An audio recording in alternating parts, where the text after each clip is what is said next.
लाला बजो मुरली मनोहर नंद लाला भजो गिरिधर गोविंद गोपाला भजो गिरिधर गोविंद गोपाला भजो मुरली मनोहर नंद लाला भजो मुरली मनोहर नंद लाला भजो गिरिधर गोविंद गोपाला भजो गिरिधर गोविंद गोपाला भजो मुरली मनोहर नंद लाला भजो मुरली मनोहर नंद लाला भजो गिरिधर गोविंद गोपाला भजो गिरिधर गोविंद गोपाला बोलिए वृंदावन बिहारी लाल की जय। जय जय श्री राधे, जय जय श्री राधे। सभी भक्तों से निवेदन, बहुत एकाग्रचित्त होकर सत्संग के प्रत्येक शब्द को पूरी एकाग्रता के साथ हृदयंगम करें। आज का सत्संग एक लीला के माध्यम से सुनाने का प्रयत्न करूंगा और सबसे निवेदन करूंगा इस लीला को बहुत ध्यान से सुने और समझें कि सती के साथ और रावण के साथ क्या हुआ। वही आप और हम सब लोगों के साथ होता है, लेकिन क्या आप और हम लोग उस चीज़ को समझ पाते हैं या नहीं समझ पाते हैं। नरेंद्र भाई जरा आवाज़ बंद कर लो अपनी, एक एक शब्द पे ध्यान देना भैया।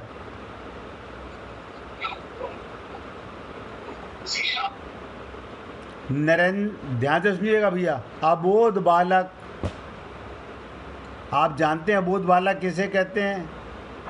जिसको बोध नहीं है अच्छे और बुरे का। जैसे आप हम लोग जीव सत्य और असत्य में भटक रहे हैं। एक अबोध बालक के शरीर पर एक जहरीला फोड़ा हो गया, जहरीला फोड़ा, और इतना दर्द, असहनीय वेदना। बालक की माता डॉक्टर के पास ले गई। डॉक्टर ने कहा इसे चीरा लगाना पड़ेगा और बहुत जल्दी इसका ऑपरेशन करना पड़ेगा। अगर ऑपरेशन नहीं किया गया, फोड़े का सारा जहर शरीर में फैल जाएगा और ऐसा होने से बालक के मर जाने की भी संभावना है। अब आप भली प्रकार समझते हैं माँ क्या करेगी जब डॉक्टर ये सलाह देगा। उस समय उस बालक को डॉक्टर की बात सुन कर के जोर जोर से रोने लगा।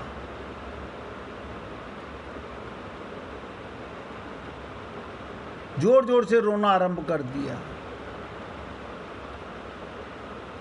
और चीरा लगवाने वाली माता को अपना सबसे बड़ा दुश्मन समझ लिया।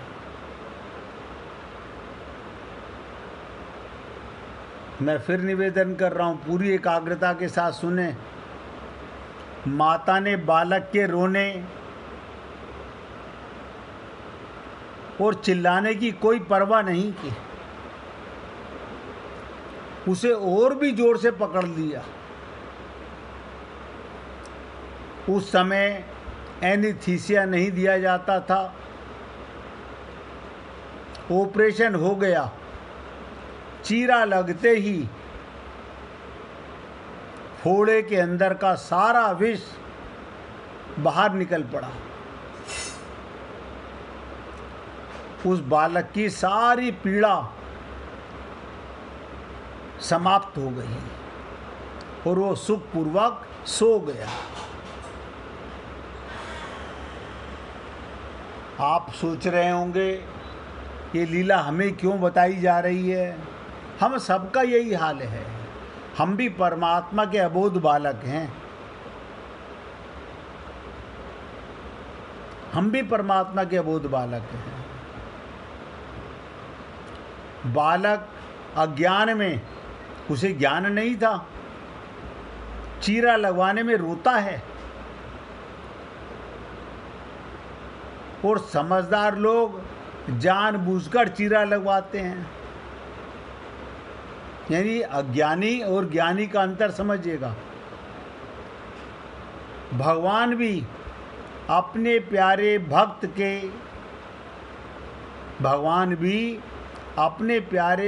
के समस्त आंतरिक दोषों को निकालकर बाहर फेंक देने के लिए समय समय पर गुरु से ऑपरेशन कराते हैं, जिसे संत महात्मा हम लोगों से बार बार कहते हैं कि आपके अंतःकरण में जहर भरा हुआ है, ये केवल मृत्यु दे सकता है, आपका कल्याण नहीं कर सकता। कुछ समझदार ज्ञानी जीव ऑपरेशन के लिए तैयार हो जाते हैं और कुछ अज्ञानी कि नहीं, ये जन्म ऐसे ही जाएगा, मरना ही तो होगा ना, कोई बात नहीं। भगवान तो मौका देते हैं, गुरु कृपा करने का प्रयत्न करते हैं, ऑपरेशन करने का।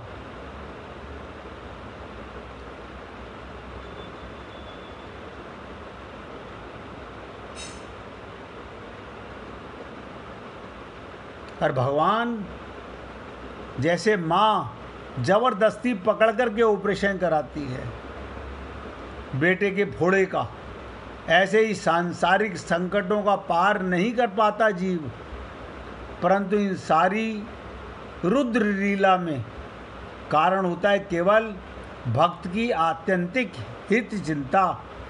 आपको और हमको नहीं पता, हमारे असली माता पिता भगवान हमारी कितनी चिंता करते हैं।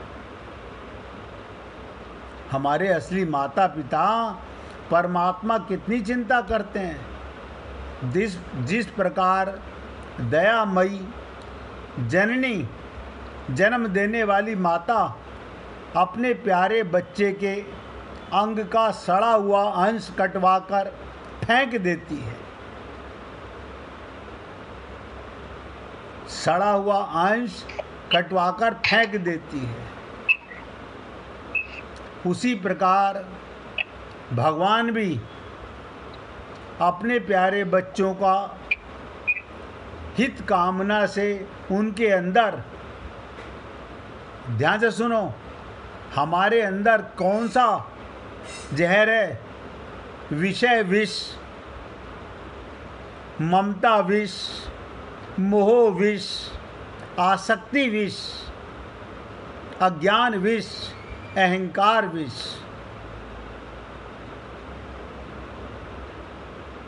को निकालकर फेंक दिया जाता है।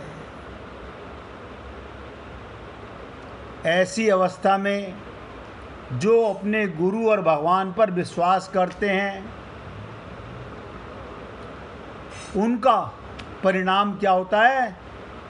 भक्तों को आनंद होता है। जैसे बच्चे का आपने सुना, फोड़े का ऑपरेशन होने से पहले माँ को दुश्मन समझ रहा था। हम लोग भी ऐसा समझते हैं कि संत महात्मा हमारे पीछे क्यों पड़ गए हैं। हमारी ममता, हमारे मोह, हमारी आसक्ति से इन्हें क्या लेना देना। लेकिन भगवान प्रेरणा देता है संत महात्माओं को कि इनका ज़बरदस्ती ऑपरेशन करो। कुछ ज्ञानी होते हैं, कुछ अज्ञानी होते हैं। ज्ञानी तैयार हो जाते हैं, अज्ञानी ये जीवन बेकार कर लेते हैं। आज की लीला मैंने आपको शुरू में इसीलिए सुनाई कि आप हम लोग भी भगवान के अबोध बालक हैं। और संत महात्मा ऑपरेशन करने वाले सर्जन हैं। जैसे माँ बच्चे का फोड़े का ऑपरेशन करा रही है, उसमें पस पड़ गया है और इतना पस पड़ गया कि डॉक्टर ने कहा अगर ये नहीं निकाला गया तो ये बच्चा कुछ दिनों में मर जाएगा। इसका जहर इतना फैल जाएगा सारे शरीर में, ये कैंसर का फोड़ा बन जाएगा। परमात्मा भी कहते हैं जब मैंने कितनी मुश्किलों में इन जीवों को ये मानव चोला दिया। भगवान तो खूब घेर घेर के लाते हैं हमको संत महात्माओं के पास, लेकिन हम अपनी ममता मोह आसक्ति के चक्कर में हर बार, ये मैं पहली बार की बात नहीं कर रहा हूँ, आप हम सब एक ही थैली के चट्टे बट्टे हैं। अनंत जन्मों से हमारा यही हाल होता आ रहा है। हम वो नहीं करना चाहते जिससे नित्य प्राप्त परमात्मा की प्राप्ति का अनुभव हो सके। झूठे प्रसाधन, झूठे टेम्परेरी जो संसार में फैल गई हैं, वो प्रेम नहीं है, वो केवल दिखावा देने के लिए। हम ऊपर से जैसे फोड़े के ऊपर मल्हम लगा ली, इंजेक्शन लगवा लिया, प्लास्टर चिपका लिया, अंदर ही अंदर फोड़ा पकता रहता है। ये ऊपर हम क्या करते हैं, मंदिर चले गए, पाठ कर लिया, पूजा कर ली, माला जप ली, ये सब ऊपरी दिखावा है, केवल ऊपरी दिखावा। जब तक अंदर ममता मोह आसक्ति का मवाद पड़ा रहेगा, अंतःकरण अशुद्ध रहेगा, भगवत प्राप्ति इसी देह में होती है। सीतारामाचार्य जी ने कहा था, इस देह में हरि मिलत हैं। हमने हरि को पाने के लिए एक ऑपरेशन जरूरी था, अज्ञान को मिटाने का। सब डॉक्टर से झूठ बोलते रहे, गुरुओं से झूठ बोलते रहे, हम कल आएंगे, पक्की बात है, बस 15 दिन की बात है, 1 महीने की बात है, आप देखना हम उस दिन आकर के ऑपरेशन करा लेंगे। ये करते करते जहर इतना फैल गया कि जीवन ही गुजर गया।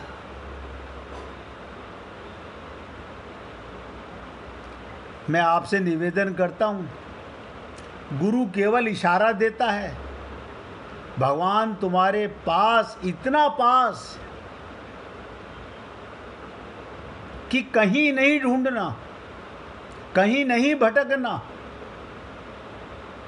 लेकिन हम अपनी बुद्धि के रावण हैं, हम अपनी बुद्धि की सती हैं।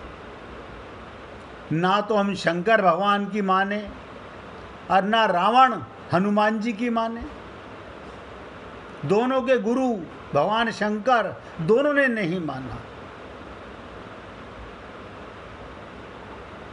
मैंने इसीलिए आज पहले आपके साथ में एक छोटी सी लीला सुनाने का प्रयत्न किया कि हे पुण्य आत्माओं, यहाँ की ममता, यहाँ का मोह, यहाँ की आसक्ति किसी काम नहीं आएगी, किसी काम नहीं आएगी। ये जैसे सपने की ममता, सपने का हाँ मोह, सपने की आसक्ति है। आंख बंद, ममता खत्म, मोह खत्म, आसक्ति खत्म, तेरा मेरा खत्म। अभी मौका है, लेकिन अब हम ज्ञानी हैं या अज्ञानी, ये आप और हम लोग स्वयं विचार करें। कल सती का संवाद आपको सुनाया कि शंकर भगवान कहते हैं वही करो जो तुम्हारा मन चाह रहा है, जैसे जाए मोह भ्रम भारी। शंकर भगवान ने देखो, गुरु हैं शंकर भगवान, अपनी पत्नी को निवेदन कर रहे हैं जैसे जाए मोह भ्रम भारी, जैसे तुम्हारा ये कैंसर का फोड़ा मर सके, अज्ञान मिट सके, करहु सो जतन विवेक विचारी। अब विवेक तो है नहीं, बुद्धि है। और जो व्यक्ति भगवान को बुद्धि से पकड़ना चाहेगा वो कभी नहीं पकड़ पाएगा। पूछिए राजकुमार जी। गुरुजी, भगवान शंकर सब जानते थे भाई ये क्या करने जा रही है। हाँ, तभी वो पता, तो क्या उसको रोक सकते थे? हैं, कैसे रोके हैं मुझे बताओ। भगवान शंकर हाथ जोड़ के नमस्कार कर रहे हैं, उन्हीं राम को, उन्हें पता है कि ये लीला कर रहे हैं, आए हैं, मर्यादा पुरुषोत्तम भगवान हैं, नारायण हैं। और उनकी पत्नी अगस्त मुनि के आश्रम में गई तो बुद्धि लगाई, यहाँ पर देखा तो बुद्धि लगाई। अब आप बताओ क्या करे गुरु, क्या करे भगवान शंकर। शंकर भगवान की तो हम भी खूब पूजा करते हैं, हम खूब मंदिरों में जाते हैं, खूब जल लड़काते हैं शंकर भगवान पर। और शंकर भगवान, आप सब लोग सुनो, अब राजकुमार जी ने पूछा है क्या कह रहे हैं।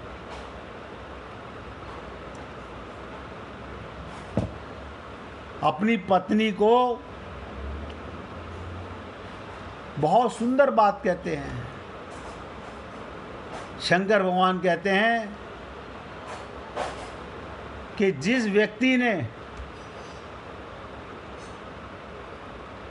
भगवान से प्रेम नहीं किया,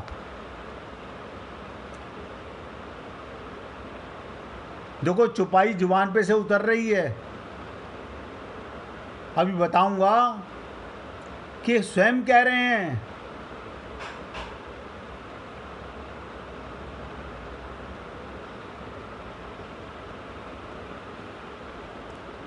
अपना अनुभव बता रहे हैं। सत हरि भजन जगत सब सपना, सत हरि भजन जगत सब सपना। अब बताओ, देखो गुड्डी जी ने बता दिया, उमा कहूँ मैं अनुभव अपना,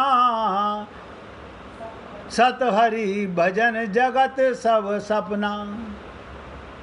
अब राजकुमार जी कह रहे हैं कि शंकर भगवान चाहते, अब आप बताओ, संत महात्मा तो हमें घेर घेर के हमारा अज्ञान मिटाना चाहते हैं, ऑपरेशन कराना चाहते हैं, लेकिन अबोध बालक जो काबू में आ जाता है उसका तो माँ ऑपरेशन करा देती है।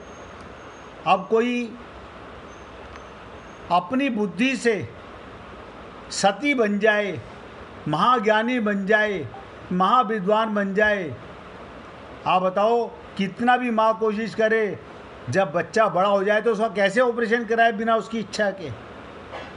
लेकिन आप और हम लोग जीवन भर ऐसे ही सोचते रहते हैं, बस कल ये काम तो। अरे बाबा, जिंदगी गुजर जाएगी, ये अंदर जहर फैल जाएगा, मौका फिर हाथ नहीं आएगा। अब परमात्मा इतना करीब है, उसे कहीं ढूंढना नहीं, अंदर ही बैठा हुआ है, इतना पास कि आप सोच नहीं सकते। लेकिन हम जब सुनते हैं तो कहते हैं ठीक है, कल की डेट ले लेते हैं ऑपरेशन कराने की। ये कल क्यों? आज कसम क्यों नहीं खाते? आज संकल्प क्यों नहीं करते? मैं तो आप लोगों को बताता हूं ना कि ऐसा कोई जीव नहीं है, ऐसा कोई संत महात्मा नहीं है जिसके अंदर कोई कमी नहीं होती है। कभी ना कभी वो दृढ़ता संकल्प लेते हैं तो कामयाब होते हैं। भव सागर पार जाना, और मंदिरों में जाने से भव सागर पार होते तो लाखों करोड़ों लोग रोज जाते हैं मंदिर में। हर व्यक्ति अपने घर में पूजा करता है, ये तो आपका हृदय जानता होगा। सत्संग सुनने के बाद हम कैसी पूजा करते हैं। किसी ने आज मेरे से पूछा कि हम भगवान का, अपने गुरु मंत्र का जाप करते हैं।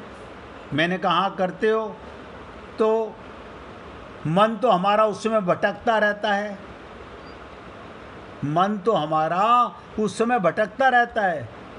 मैंने कहा बहुत सुंदर प्रश्न पूछा आपने, आप सब भी सुनिएगा। आप राम नाम जपिए, गोविंद नाम जपिए, राधे राधे जपिए, ओम नमः शिवाय जपिए, हरि ओम नारायणा, कोई भी मंत्र जपिए, आपके गुरु का दिया हुआ मंत्र हो, ऐसे जपो कि आपका कान हर मंत्र को सुन सके। क्यों? मन कान पर लगा होगा तो मन इधर उधर नहीं भटकेगा। पूजा करते समय भी किसी नाम का उच्चारण कीजिए, आपका कान जरूर सुने। कान कब सुनेगा? जब मन कान के साथ होगा। और मन एक साथ 50 जगह नहीं जा सकता, एक साथ 50 जगह नहीं जा सकता। करके देखिए। इसीलिए आज आपको एक छोटी सी लीला सुनाने का प्रयत्न किया गया। सती जी के अंतःकरण में ग्लानि हुई कि मैं फेल हो गई, अपनी कमी का भान हुआ।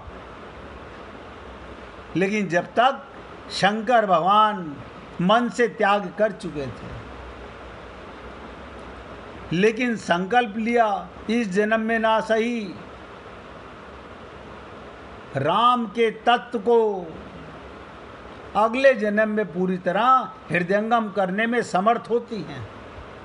और आपको और हमको तो पता नहीं अगला जन्म कब मिलेगा, किस योनि में मिलेगा, फिर कभी कोई सत्संग मिलेगा कि नहीं मिलेगा, कबहू के करीब करुणा नरदेही भगवान कब द्वारा मनुष्य शरीर देंगे, कौन सी कंट्री में देंगे, किस जाति में, किस धर्म में देंगे। और रावण की भी कल चालाकी बताई। जैसे सती बुद्धि से पैदल, ऐसे ही रावण भी बुद्धि से पैदल। रात को सोच रहा है परीक्षा लेने में क्या है भगवान की। जितने लोग संसार में भगवान से मन्नतें मांगते हैं, ये याद रखो, मांगन से मरना भला, मत मांगो कोई भीख। लेकिन हम मेरे शब्द भूल जाएंगे। जैसे ही मंदिर के पंडित जी ने कहा, तुरंत मन्नतें चालू हो जाएंगी। एक बार बुराई क्या करने में, उनकी बात भी मान लेंगे, लेकिन ये करने में शॉर्टकट क्या बुराई है, हम वही करेंगे, क्योंकि सदा से बिगड़े हुए हमारा मन। अनंत जन्मों से मन आपका शरीर नहीं बिगड़ा हुआ, हमारा मन बिगड़ा हुआ है। यानी रावण क्या प्लानिंग करता है, नकली मृग लेके जाऊंगा। और ये वो भी जानता था कि जानत है प्रभु सबके मन की, मगर विनाश काले विपरीत बुद्धि। उस समय उसकी बुद्धि में पत्थर पड़ गए। वो ये नहीं समझ सका जो मैं सोच रहा हूँ वो भगवान भी जानते हैं। भगवान ने कहा, सती ने बुद्धि लगाई, पति की नहीं मानी, लेकिन कम से कम पति से पूछकर, भगवान शंकर से पूछकर तो आई। और ये मूर्ख देखो, मुझे ठग ले चला है, मेरी परीक्षा लेने चला है। लेकिन रावण का क्या हर्ष हुआ। भगवान राम ने जब कपट मृग के पीछे भागते देखा तो रावण हंस पड़ा। देखो रावण क्या समझा, हो गया मैं कामयाब, आज मेरी मन्नत पूरी हो गई। जैसे आप हम लोग मंदिरों में पंडितों के बताए जादू टोनों से मन्नतें कोई हो जाए पूरी, वो होती है भगवान की कृपा से, लेकिन हम लोग उनकी कृपा मान लेते हैं। रावण भी क्या समझा, अच्छा हुआ, रात में बेकार सोच रहा था ये भगवान हो सकते हैं। खर दूषण मोह संबलवंता, उन्हें कोई नहीं मार सकता। जैसे हम में ताकत है, खर दूषण में ताकत थी, ऐसे इन बच्चों में भी ताकत होगी, लड़कों में। भगवान थोड़ी हो गए।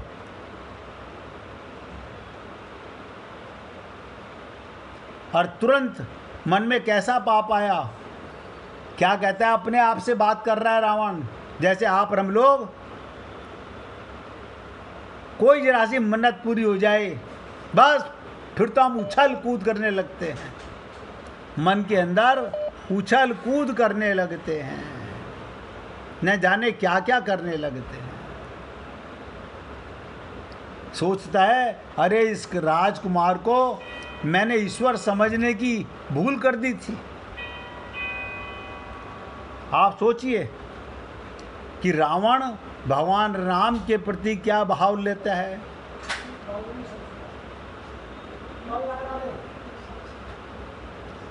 कि मैंने भूल कर दी थी।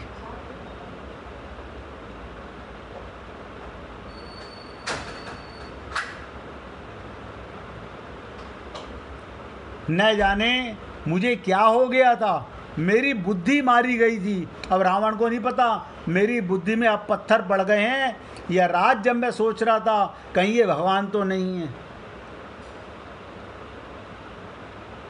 ये प्रसंग आपको क्यों सुना रहा हूँ, आप हम लोग अपनी बुद्धि की मानते हैं या अपने गुरु और भगवान की मानते हैं, बस इतना अपने मन में जरूर विचार कीजिएगा।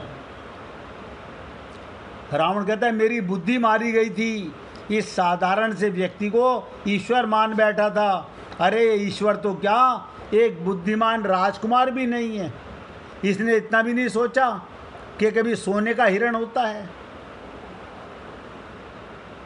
और ऐसा सोच रावण निश्चय कर लेता है ये ईश्वर नहीं है।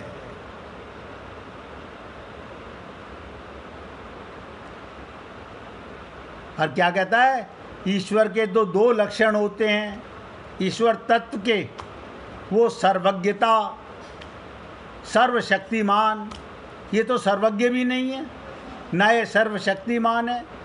रावण को लगा यदि ये सर्वज्ञ होते तो पहचान लेते कि मृग असली है या नकली। सर्वशक्तिमान होते तो मारीच को मारने इन्हें धनुष बाण लेके पीछे पीछे नहीं भागना पड़ता। देखो कैसे बुद्धि का कमाल है। और ये उसकी बता रहा हूँ जो सबसे बड़ा वेद पाठी ब्राह्मण है, उसका ये हाल है। और जब रावण के परिवार के लोग उसे तर्क देते तो वो क्या कहता अरे तुम्हें नहीं पता, राजा दशरथ ने निकम्मा लड़का जान के राज्य से निकाल दिया। अगुन अमान जानते ही दीन पिता बनवास। अपनी बुद्धि जब बिगड़ने में आती है तो कहाँ तलक गिरती चली जाती है। हे पुण्य आत्माओं, आज की लीला का बार बार चिंतन करना कह ही सकता हूँ, करना ना करना आपके हाथ में है कि हमारे भी बुद्धि में कैसा फोड़ा हो गया है कि जिसका हम ऑपरेशन नहीं कराना चाहते। और उस बुद्धि में मवाद कौन सा भरा हुआ है? ममता, मोह, आसक्ति, काम, क्रोध, लोभ, मोह, मत्सर, अहंकार का मवाद भरा हुआ है। हर हम सबके भरा हुआ है। 1 मिनट भगवान का कीर्तन करो, फिर आगे की चर्चा करेंगे। दीन बंधु दीनानाथ मेरी डोरी तेरे हाथ। दीन बंधु दीनानाथ मेरी डोरी तेरे हाथ।